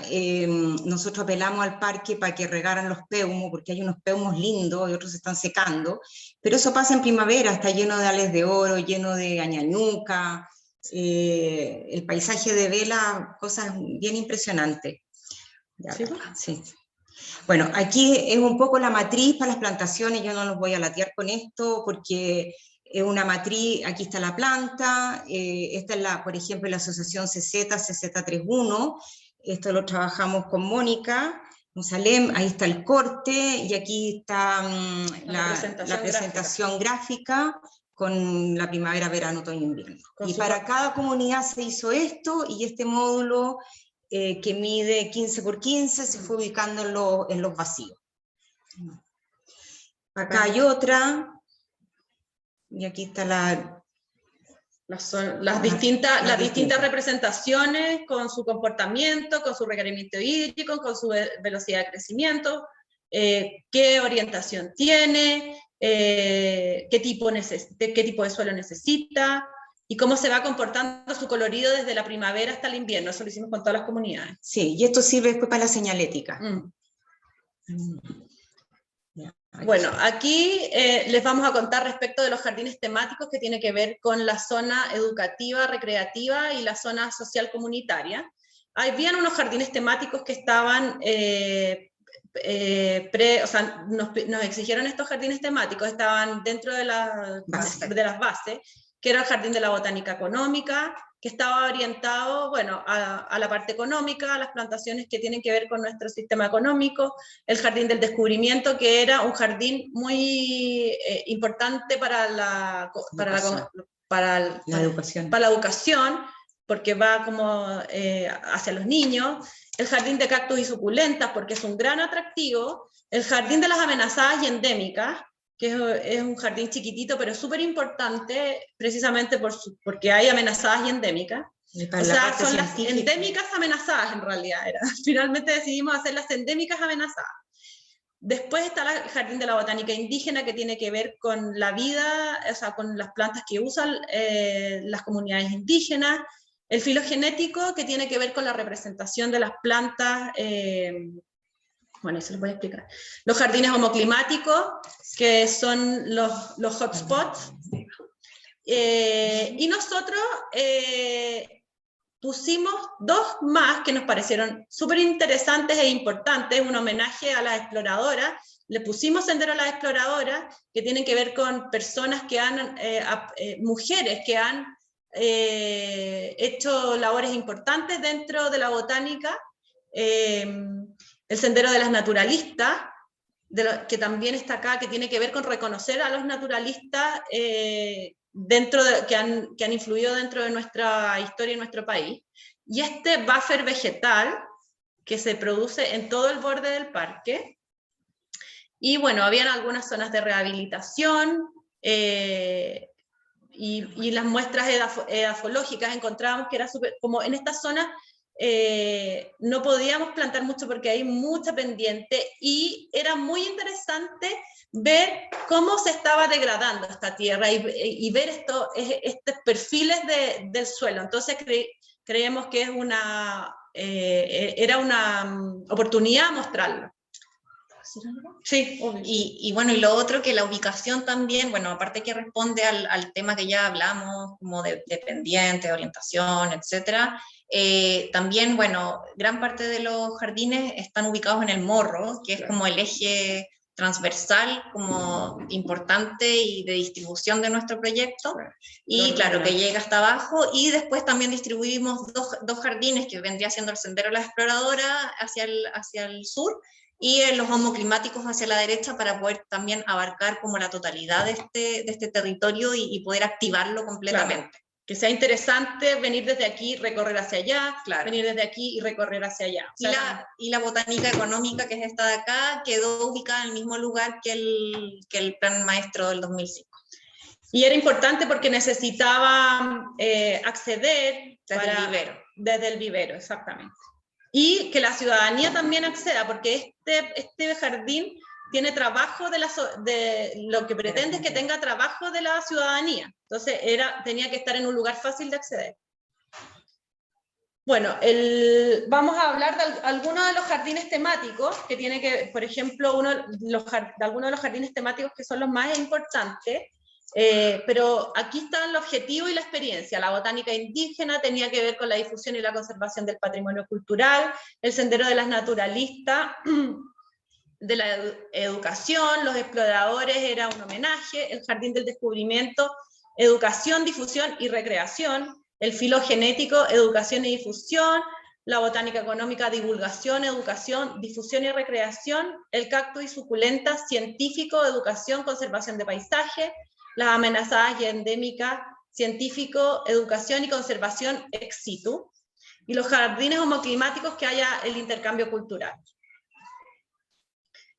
Entonces vamos a presentar algunos de los jardines, no todos porque son muchísimos, y este es el Jardín del Descubrimiento, uno de los jardines más importantes para la corporación, y que tenía que ver con el acceso de los niños a la educación. Entonces ellos, como la percepción del paisaje tiene que ver con los sentidos, nos pasaron unos listados de plantas de cosas que querían representar, que eran las sensaciones, las adaptaciones y las interacciones. Y en las sensaciones están las texturas, el agua, el sonido, la morfología de flores, la morfología de frutos, la estación de los perfumes y aromas, húmedo versus seco, que son cosas que pueden percibir todas las edades y sobre todo los niños. El jardín de las adaptaciones tiene que ver con la morfología de hoja, las geófitas y una estación de las adaptaciones. Y el jardín de las interacciones tenía que ver con flora que tuviera que ver con la dispersión, el jardín de los nidos, las trepadoras, mariposa, polinización y topografía. Este jardín se ordenó de dos formas. O sea, dentro de ya que es un orden, además nosotros, para poder proponer una experiencia dentro del Jardín del Descubrimiento, los ordenamos según dos criterios. Una es la gradiente y otra es la tensión entre las actividades. Entonces, la gradiente tiene que ver con lo que pasa en el aire, en el sotobosque, y después la tectónica, o sea, lo subterráneo. Y después el de la tensión de las actividades tenía que ver con las adaptaciones, la polinización, la geófita, la textura y los nidos. y nos preocupamos que hubiera estaciones de juego en todos los lugares, o sea, dentro del recorrido, porque para poder, la interacción del jardín del descubrimiento tiene que ver como con el aprendizaje, y eso era algo que nos relataron de mucho. Entonces, el jardín del descubrimiento parte desde el edificio del aire y termina en el edificio de la tierra. Y tiene un recorrido por 17 estaciones donde están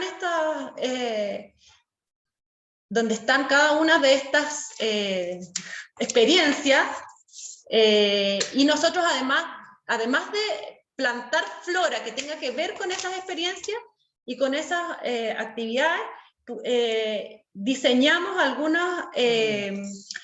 algunos artefactos o elementos que tuvieran que ver con el juego y con la interacción entre las personas para que se dieran cuenta y exaltaran estos sentidos. Entonces, por ejemplo, en la del sonido las cosas se movían, hicimos un mariposario donde las mariposas se comen todo, hicimos unos nidos, pusimos zonas con agua donde los niños sí se pueden mojar. Entonces, todo eso fue diseñado estación por estación, hay 17 estaciones. No se los vamos a mostrar todos porque si no es demasiado largo. Entonces aquí, por ejemplo, está el jardín del descubrimiento, donde los juegos tienen que ver con la interacción de estas sensaciones, para exaltar estas características. Y después el jardín del filogenético, que tiene que ver con el orden de la clasificación Es como el árbol genealógico de las plantas. Sí, ya no me acuerdo.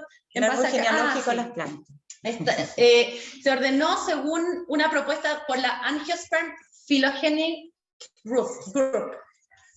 Entonces, usamos esa... Ya. Y entonces, finalmente estas son unas plataformas que van desde las pteridófitas hasta las asteridae, unido con el jardín, con la unión del edificio del agua, y que aquí, bueno, tenemos representación del agua, de la quebrada. Ya, bueno, el Jardín de la Botánica Económica, como lo mostramos recién, está al lado del vivero, en la parte del acceso de la autopista Costanera Norte. Este jardín, bueno, está asociado al vivero y al edificio del fuego, que va a estar ahí ubicado. Se sitúa este jardín, es un espacio de investigación, de divulgación, de educación y recreación, inspirado en el paisaje productivo. Es decir, es presentar todas las especies de producción, ya sea uso alimentario, medicinales, floricultura, industriales, cestería, tintes, etc. Y bueno, y también como dijeron las chicas, es importante, porque aquí la idea es venir a hacer talleres educativos, donde va a venir la comunidad.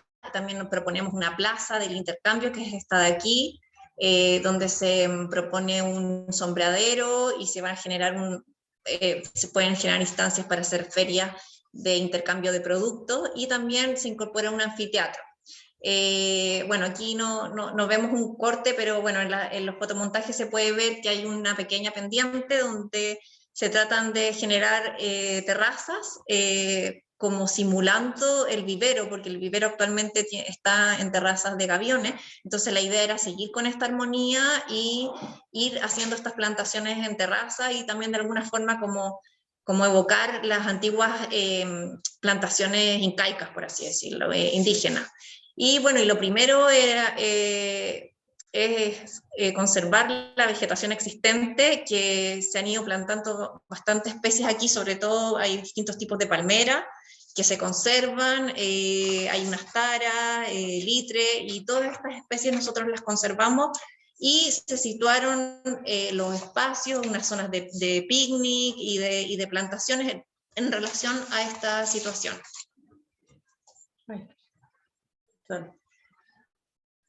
Bueno, aquí se ve el sombreadero con las terrazas.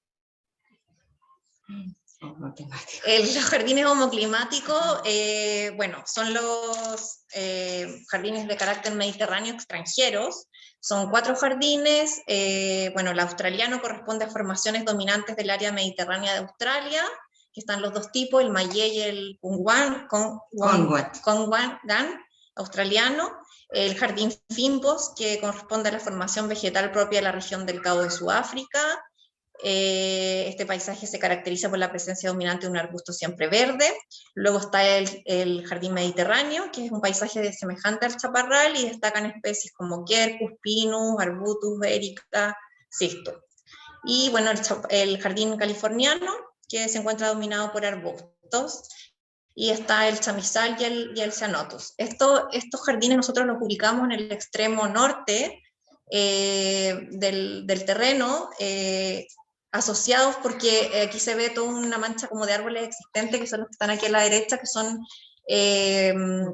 eucaliptus. Entonces la idea fue situar los homoclimáticos en ese lugar, dado que estaban ya los eucaliptos. Quizás es importante decir que este jardín botánico no muestra colecciones, sino que muestra paisajes.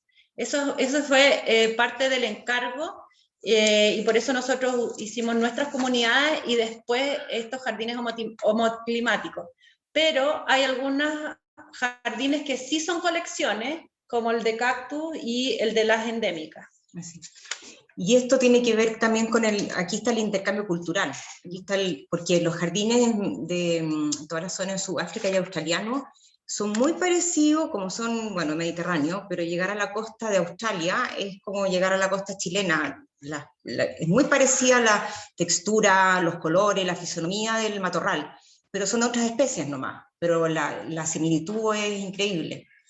Y bueno, y por último, que al final la pendiente, bueno, es súper fuerte. Entonces al final los jardines, fue difícil diseñar un jardín, que al final son jardines como en el recorrido, por así decirlo, porque no hay muchos espacios donde uno se pueda como poner a visualizar. Si nosotros tuvimos que crear estos espacios como de parada para poder como poner en valor esta vegetación que queremos mostrar y como de difundir. Entonces al final siempre los caminos responden más a un recorrido, a un andar, y donde se van viendo estas especies.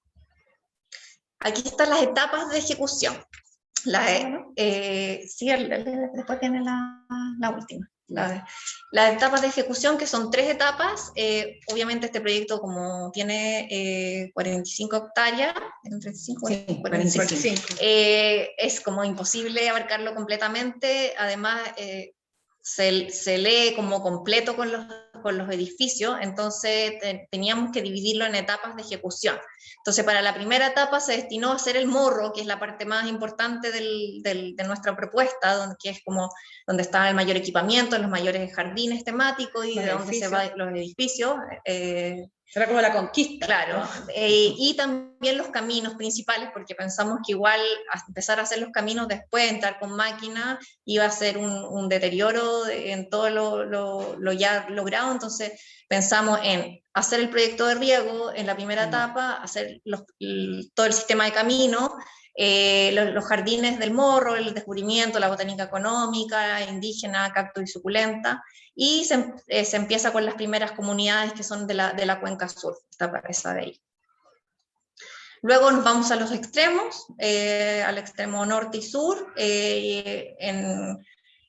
con los senderos de los exploradores, las otras comunidades, el C4, CZ5, bueno, la otra cuenca, el buffer, el filogenético. Sí.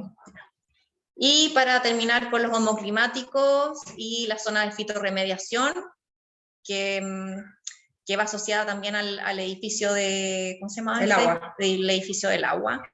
Con un instituto de investigación. Sí, ahora lo vamos a mostrar. Dale. Y este es el plan maestro. No sé si es que le hemos dado la lata, llevamos mucho rato, pero bueno, esto es el producto final, que nos costó un montón llegar a hacer esto.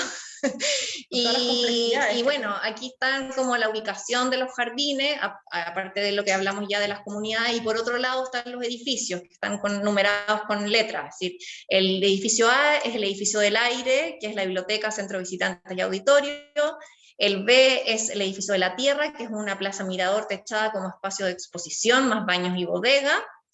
El C es el edificio del agua, el centro de investigación botánica y vivero con fines investigativos. El D es el edificio del fuego, que es oficinas administrativas de mantención, servicios y bodega. Y L es el vivero Leliantú, que es el que se conserva. Entonces, esos serían como los edificios principales, aparte de que existen otros elementos de servicios higiénicos que están en otros puntos que van asociados a los miradores que nosotros hicimos, a los paradores. Y luego, bueno, aquí están todos los jardines que ya hemos mencionado y que, bueno, como recordar que el Jardín Botánico Chagual se compone de un plan botánico que se asocia con experiencias educativas, recreativas, naturales, científicas, comunitarias, sociales y de intercambio cultural. Listo. Ya. Muchas gracias al equipo, se pasó realmente una gran explicación. Se entiende lo largo por lo complejo de este tipo, ¿no? O sea, es que es demasiado complejo, demasiadas variables, pero... difícil explicarlo más. Sí, no se preocupen, igual muy interesante. Igual quiero como, para empezar, digamos, como primero que nada felicitarla, ¿cierto? Creo que tener la oportunidad, digamos, de poder desarrollar un proyecto de este tipo, ¿cierto? Yo creo que es como el desafío, o no sé, para un arquitecto del paisaje, imagino que es un desafío enorme, ¿cierto? Entendiendo... ¿Ah? Fue un posgrado en pandemia. Sí, me imagino. Sí, ¿no? Esto lo puedo imaginar muy bien. Y bueno, y justamente por entender que lo que significa un jardín botánico, ¿cierto? Esa vocación que tiene naturalmente de educar en función de la riqueza, ¿cierto? Florística, y eso creo que, me imagino que fue una gran oportunidad para ustedes. La importancia del trabajo multidisciplinar, que creo que me imagino que todas esas técnicas de plantación y todas esas cosas salieron justamente de ese trabajo, ¿no? Es un trabajo además que es muy sensible con el lugar, así que felicitarlas con eso, ¿cierto? Creo que son como realmente mucho detalle en lo que había, respetar, decir, como esto, o sea, los caminos, en todo índole, ¿cierto? Por la parte de la vegetación, creo que en ese sentido también me parece como un muy buen proyecto, ¿cierto? Y lo otro, la importancia de entender el proceso, creo que ustedes lo explicaron muy bien, desde un plan maestro que ya tenía 15 años, no sé, desde el año 2005, entiendo, sí. Y que tuvo que justamente actualizarse, porque creo que finalmente el tiempo ha cambiado y el nivel de gravedad en lo que estamos justamente en términos de cambio climático, creo que fue súper importante tener que actualizarlo también, así que realmente también felicitarlas por eso. Y quizás hacerles una pregunta que parece como bien obvia, pero quizás, porque creo que hay tanta complejidad en esto, ¿cuál fue quizás el mayor desafío y aprendizaje para ustedes como arquitecto del paisaje, ¿cierto? Porque creo que puede estar la coordinación, digamos, del equipo, hay tantas cosas, ¿cierto? Eso, creo que esa es como mi pregunta, que es muy general, para después pasar realmente a abrir a todos los presentes, digamos, para preguntas más específicas. Uy, yo creo que abordarlo desde la perspectiva multidisciplinar, yo creo que fue una gran complejidad. La coordinación. La coordinación, sí. O sea, tomar todas las variables fue, creo que lo más difícil, como meter todo esto en una juguera y que saliera un proyecto. Y no siempre pensaban iguales, y no siempre nos decían lo mismo. Entonces, por eso también nos decía de repente una cosa, después el otro nos decía otra, entonces también como que teníamos como que llegar nosotros como a un acuerdo y... Teníamos que tomar decisiones. Tomar decisiones y decisiones que de repente... ni siquiera en el equipo estábamos tan de acuerdo, como que teníamos que transar, esto era una negociación constante. Entonces, y siempre pensando en que esto se pudiera hacer, por lo tanto de repente había a lo mejor decisiones que eran mucho mejores, pero pensando en que esto sí se puede hacer, se tomaron otras decisiones, y así fue como, o sea, tener toda la vegetación como nodriza, ya era, nos ayudó y ya era para algunos especialistas una locura. Sí. O sea, ¿cómo van a tener un jardín botánico con un eucalipto al lado? Con un eucalipto al lado, por ejemplo. Obvio. O sea, Sí. No. Eso fue Y como... lo otro yo creo que lo más difícil fue la época que nos tocó. Sí. O sea, trabajar, no poder juntarnos No podernos como juntarnos. equipo, Ni ir a trabajar terreno, cada... un tiempo que no podíamos Bueno, ir a yo terreno. la verdad es que me arranqué igual, pero Todo yo me arrancaba porque no aguanté, no Sí, podía. tú fuiste como los ojos de nosotros. Sí, yo me arranqué todo el rato, pero yo creo que lo que más nos costó fue eso, no poder juntarnos con un plano, rayarlo en una mesa, lo teníamos que hacer por Zoom. Y lo otro también, que al final la contraparte en la mitad del proceso la cambiaron. Y yo creo que eso fue complicado porque en estos proyectos grandes es bueno tener una contraparte que te... Que no haya ese quiebre en el que no haya un fondo. quiebre, Claro. porque es un trabajo, es un trabajo en equipo también con la contraparte. Y un Yo creo proceso que es un difícil de proceso. entender, o sea, es un proceso difícil de abordarlo desde la mitad del proceso en el Claro. fondo, porque hay que entender todo para atrás para poder entender grande. todo lo que uno hace adelante. Claro, es un proyecto muy grande, entonces la contraparte tiene que ser parte, es parte del equipo también, porque ellos lo van a tener que construir. Entonces, ahora, movimos los jardines por todas partes, o sea, estos jardines bailaron por todas partes. Todos los días los cambiamos. Los cambiamos por aquí, los cambiamos por aquí. No, es que hay muchos por aquí. Ya, toda esa discusión yo creo que fue súper buena y fue muy enriquecedora, porque finalmente uno en el equipo dice, ya, ¿cuáles son las prioridades? ¿Cómo lo ordenamos? ¿Cómo lo conjugamos finalmente? ¿Cómo bajamos esta cuestión? Y lo otro es que fue poco tiempo, es decir, tuvimos menos de un año, unos 8 meses creo que fueron, para hacer 45 hectáreas, hacer un proyecto de esta magnitud, fue... El que teníamos que como estudiar. un maratón. Teníamos que estudiar, aprendimos mucho. estudiar. Nunca se termina de estudiar. Bueno, gran aprendizaje, pucha, de haber salido, pero bien fortalecida ustedes. Después de esto ya yo creo que van a hacer, o sea, ya cualquier cosa, ya se pasó. Bien. No entra mala. Claro. Oye, pucha, ya quiero abrir un poco a preguntas. Cristian, ¿tenemos en el chat algo? En el chat tenemos más comentarios, pero yo quería aprovechar de hacer una pregunta. Bueno, primero también sumarme a las felicitaciones, o sea, ver este proyecto y que hayan comentado que lo hicieron en pandemia es súper impresionante, la verdad, ¿no? O sea, ya se hizo difícil, no sé, las clases, imaginen 40 hectáreas eran. 45, sí. 45. Es que a regar fueron... Igual por suerte alcanzamos como unos 3 meses, empezamos en octubre y en marzo no... Estallido social y después pandemia. Raro. Entonces tuvimos los primeros meses como pudimos empezar como con las primeras ideas. Sí. Y a mí creo que se trataron muchos temas muy técnicos, y de hecho lo comentaban de que la contraparte la parte más difícil era tener la contraparte de los especialistas técnicos. Mi pregunta es si también hubo durante me imagino las circunstancias de pandemia lo hicieron de otra modalidad, pero procesos de participación ciudadana como dentro del proyecto, o eso es una etapa posterior más que se aproxima. ¿Contesto? Sí, Contesta. Ya, mira, las técnicas hablaban de dos participaciones. Sí. Una era una participación de expertos, de especialistas, Un taller de preguntar a otros especialistas, y el otro era comunitario. Llegamos a hacer el primer taller porque era el más importante, en el sentido que primero teníamos que preguntarle a los expertos qué opinaban de lo que nosotros estábamos haciendo, y también teníamos muchas dudas del tema de las especies, hasta qué especie llegar, hasta qué no. Y lamentablemente una vez que hicimos ese taller nos encerraron, entonces no pudimos llegar a hacer el taller de participación.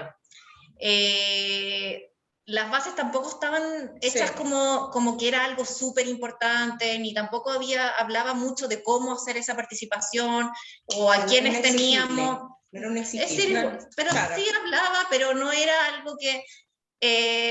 yo siento que faltó.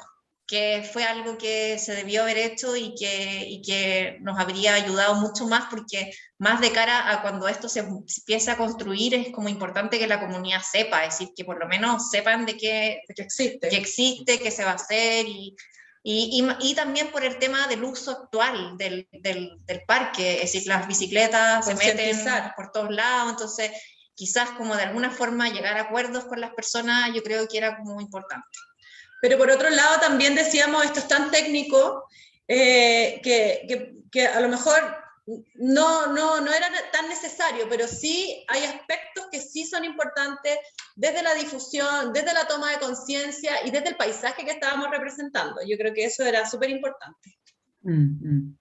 Sobre todo en ciertas áreas que son un poco más recreativas, en el fondo, que no son tan técnicas, que saben eso, claro. ¿cierto? Un poquito más como sabíamos el movimiento que había por lo que están haciendo ahí en Bellavista, y toda la pelotera que se armó con los caminos, sí, ahí tomamos la decisión como de asesorarnos por una persona en movimientos de tierra, como para no caer en eso, porque claro, si teníamos que hacer una ruta accesible o una ruta que entrara un pequeño camión, íbamos a terminar cayendo en eso.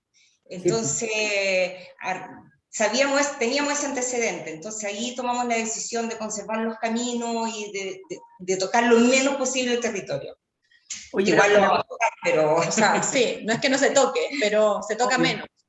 ¿Pero tenían tanta pendiente como ese lugar? O sea, como sí, ese camino que se hizo en Bellavista, ¿sí? Ya. No, lugares que tienen como 40% pendiente. Miren, no. Lo que ya 40 grados. Sí, 40 grados. Sí. Súper bien. A ver, voy a leer un poco las felicitaciones que tenemos por aquí. Seguramente varios de ustedes lo conocen. Vamos a empezar por acá. A ver, tenemos María Victoria. Daniela, como te había comentado, era difícil que pudiera quedarme hasta el final de la presentación. Siento no alcanzar y escuchar la tuya. Espero que quede grabada. Después, Hans Moore. Daniela, lamentablemente tengo que retirarme para entrar a otra reunión. Muy interesante la presentación y quedo disponible para conocer más detalles de todo lo que presentaron. Muchas gracias por la invitación. Después, María Fernanda Bustos, felicitaciones por la presentación, un privilegio escucharlas y ver el hermoso trabajo que realizaron. Bueno, la feña era nuestra parte. Era claro, fue al principio nuestra contraparte, la feña, la José Gep, Gonzalo, la Vicky Legazza, Victoria Legazza. Claro, ¿cómo se llama? Gonzalo, no me acuerdo el apellido, Gonzalo, que era un ingeniero, el ingeniero encargado. Andrés Fuente Alba, que la verdad es que era un equipo muy potente que nos ayudó mucho. Gonzalo Flores, ahí viste. Ahí, Gonzalo Flores.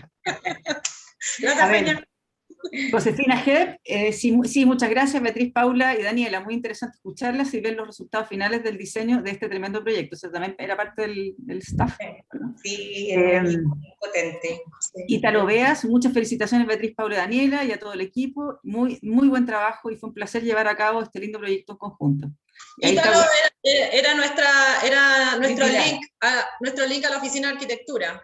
En el fondo estábamos todos bajo el alero de Luis Vidal, y él trabaja en Luis Vidal, y sí, pues ahí teníamos que remar codo a codo con la arquitectura. También ponernos de acuerdo. Sí, ponernos de acuerdo, pelear. Hoy me imagino, debe haber sido difícil, creo. A ver, llegó aquí alguien más, Constanza Nicole Bravo. La verdad, estoy impactada del tipo de estudio y el gran trabajo sobre el tema de estudio de suelo y cómo definir el tipo de plantación. Gonzalo Nicole Bravo. Es súper importante. La Mónica Musalem ha sido una estudiosa de eso, y ella en su página en el vivero Pumahuida tiene toda una teoría al respecto, y creo que es muy interesante que la veamos, porque ella clasifica las plantas a través de los suelos, del requerimiento de suelo. Claro. Entonces, ella dice, oye, pero no se ha comprobado todo, pero sí creo que su trabajo ha sido súper importante y es generosa en compartirlo. Eso también, porque está disponible en la web. No, además que a futuro te requiere menos costos de construcción y de mantención, porque no haces un gran aporte de mejoramiento de suelo, usas en el fondo lo que tienes, Claro. y aprovechas lo que tienes, entonces haces mejoramiento de suelo en el hoyo de plantación, no tienes que mejorar Obvio. toda la superficie. Entonces, porque además en este proyecto, que no lo pusimos aquí, tuvimos que entregar un plan de mantención de suelo, un plan de mantención de riego, un plan de mantención para todo, en el futuro, por etapa, etc. Entonces, Nosotros nos reímos ahora, pero claro, llorábamos. llorábamos. Pero es importante porque si tú usas las plantas que son adecuadas para ese suelo y para ese clima, no estás generando grandes costos al final de construcción y de mantención, que yo creo que también eso es lo que apunta a futuro todo, porque Es un ahorro de recursos, finalmente. no va a haber, ya no se puede, antes sacaban tierra de litro en los cerros, ahora ya no, está prohibido. O sea, no se puede hablar de esa palabra, porque si no... Entonces, importante tener esos estudios. Súper. Hay otras felicitaciones, muchos cariños, la verdad, muy buena presentación, María José Araya, no sé quién es. Si la José también trabajó, también en Luis Vidal, también en Luis Vidal, sí. Sí, arquitecto. Era parte del equipo. Oye, pucha, felicitarlas nuevamente, parece que los alumnos están un poco callados, no han dicho mucho. Aquí le apareció alguien, no. Constanza Nicole Bravo de nuevo. ¿Cuál o cuáles fueron uno de los grandes desafíos en el terreno? Son todos. La pendiente, ¿no? pendiente, el tipo de suelo. Claro, era muy pedregoso, entonces no había muy buen suelo para plantar. Y también la pendiente, bueno, su erosión. Sí. Hay que pensar que todo eso era una roca antes. No. Que es una roca actualmente en descomposición. O sea, la arquitectura también tiene un desafío tuvo un desafío en eso. Y claro, la pendiente fue como el gran desafío, porque finalmente es un cerro que se ve desde muchos lugares. O sea, este jardín botánico va a ser una fachada del Cerro San Cristóbal desde otros puntos de Santiago. Entonces, porque tenía esta quinta fachada que le decimos a veces los arquitectos, este jardín botánico se va a ver desde otros lugares. Eso también era un desafío que tuvimos que pensar y hasta a veces, y diseñarlo, no solo hasta a veces, diseñarlo completamente. O sea, eso también fue un desafío. Sí, la pendiente y lo otro, yo creo que uno de los grandes desafíos que aprendimos con esto, lo importante es que es un ingeniero forestal. Que yo creo que siempre lo mirábamos como que, el ingeniero forestal, ya, pero más venía un ingeniero forestal para el plan de manejo de xerófitas y el plan de manejo forestal. Pero la verdad es que al principio no le dimos la importancia y resulta que es importantísimo, es muy, muy importante. Sí. Y porque si no nos dejan construir nada. Claro. Y yo creo que después cuando vayan a construir esto, uno de los grandes problemas que van a tener es con el manejo de todas las especies que están secas, que están muy deterioradas. Entonces, pero yo creo que una de las cosas que aprendimos fue la importancia de un ingeniero forestal en este tipo de proyectos. Y de todos los especialistas. De todos los especialistas, sí, pero es que como que aminoramos al forestal, lo aminoramos dentro de todos nuestros especialistas, le dimos mucha importancia a todo el resto, sí. Y la verdad es que es importante. Y es importante dentro de los equipos multidisciplinarios, y yo creo que esto es casi un consejo, como cuando uno arma equipos multidisciplinarios y tiene que dirigirlo, porque finalmente nuestro equipo tenía que dirigirlo y tenía que de repente tomar decisiones, escuchar desde el paisaje, desde otra disciplina, fue un gran aprendizaje y gracias a eso pudimos llegar a este producto. O sea, no solamente desde la percepción del paisaje, sino que ustedes ven que todos nuestros especialistas tuvieron mucho que ver en las decisiones que tomamos. Entonces, desde esa perspectiva, creo que somos unas privilegiadas en haberlo hecho, porque partir esta experiencia desde las otras miradas científicas y no solamente desde la perceptiva que hacemos nosotros, fue un súper desafío, ponerse en el pellejo del otro. Entonces, desde dónde lo mira él, desde dónde ataca él, desde dónde activa el paisaje, estas otras... Clave. Buenísimo. Oye, sí. ¿Cuánto tiempo se demoró? Dijeron 1 año. Aquí está alguien preguntando, Sofía Fajardo, que es alumna. ¿cierto? Dijeron un año, creo, anteriormente. Más o menos un año, sí. Oye, ¿y cómo se viene la implementación? ¿Han tenido noticias como ya más o menos fecha o solamente? Porque nosotros hemos sabido por ahí que se va a implementar. Así, Y también he sabido sí, que para la primera etapa tienen los fondos, pero no más que eso, y que están trabajando en llamar a licitación, pero más que eso no sabemos. Ahora me imagino que tienen que construir primero los edificios, ¿o cómo es el tema? ¿Cómo se hace en el fondo en ese caso? Porque me imagino que están entre medio, no sé. Pues, Yo creo que el teleférico, yo sé que el teleférico ya lo están haciendo. Sí. Y claro, y seguramente primero los edificios, que es lo que más daña. Bueno, parte del plan manejo forestal incluía esta parte. Claro. O sea, ¿qué construyes primero? ¿Dónde vas a posar las cosas? Entonces, por eso nosotros decíamos que el ingeniero forestal, no sé, ustedes se la arreglan. No, pero tuvimos que hasta proyectar a dónde íbamos a poner, en qué plataforma íbamos a llegar. Entonces, el nivel de complejidad era superior a todo. Entonces, por eso, y de hecho yo creo que, gracias chiquillas, porque además armamos un equipo que resultó, eso también yo creo que fue un regalo. Fue un regalo. Y fue espontáneo. Claro, fue espontáneo. O sea, y tuvimos que poner todo de nuestra parte para poder que resultara, porque estábamos en pandemia, imagínense, además la combinación. Oye, pero pucha, ¿sabes que realmente un gran, así, unas felicitaciones enormes? O sea, realmente creo que se les ve contenta, porque yo creo que finalmente, qué rico sentir el logro de que finalmente salió, ¿no? O sea, hoy día lo que presentaron realmente es genial, realmente están todos los detalles, o sea, creo que haber logrado esa coordinación es bien admirable. ¿Cuántos van a haber sido? ¿20, 25 entre todos? ¿Cuántas personas? ¿Sí? No. Muchas, yo creo que más, porque o sea, de todas maneras, más de 20 personas. Y más la gente que nos ayudó. La gente que nos ayudó, bueno, las oficinas, nosotros contratamos a personas que eran realmente capaces, me saco el sombrero por cada uno de ellos. Fueron elegidas también y elegidas y elegidos con pinza para dedicarse a ciertas cosas del proyecto. Y fueron perfectas y perfectas. Creo que, no sé si tan perfecto, pero encuentro que ya es demasiado bueno el resultado. Pero yo creo que el tema está en la coordinación, ¿cierto? Y la coordinación venía de ustedes, así que creo que también es el que está a la cabeza y todo eso. Así que, bueno, felicitaciones realmente a todo el equipo, hasta el dibujante, todos, ¿cierto? Gracias. O sea, oye, y agradecerles enormemente haber estado acá. Realmente tenían muchas ganas hace mucho rato, le estaba diciendo a la Daniela que viniera a presentarlo desde el año pasado, así que lo logramos, así que estamos re contentos. Seguro va a ser un gran,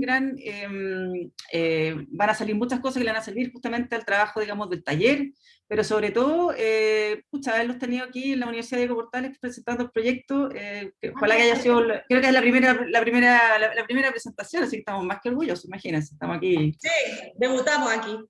Muy bien. Jordán Morales aquí les manda cariños a todas, jajaja, se ríe. ¿Sabes qué se ríe? Nuestra Jordán, ahí. Otro bebé. Así que esto, chicas, dejarlas, y muchas gracias, en serio, Paula, Beatriz y Daniela. Daniela, nosotros seguimos aquí, así que no va a poder ir a celebrar. Venga. Ahora voy a pedir lo que sea. Yo tengo champañita, no sé. Yo creo que están pero listos para eso. Ya, muchas gracias por todo, de verdad. Muchas gracias aquí, Maca, no sé quién es Maca Sola, María Fernanda, cariño para todos, y seguimos trabajando por el Jardín Botánico. Sí, bueno, Feña, tú sabes, aquí cuentas con nosotros, Feña Busto. Aquí estamos. Ya, chiquillos, muchas gracias, que les vaya bien en su taller. Muchas gracias, cuídense. Aquí apareció. ¡Hasta la feñita!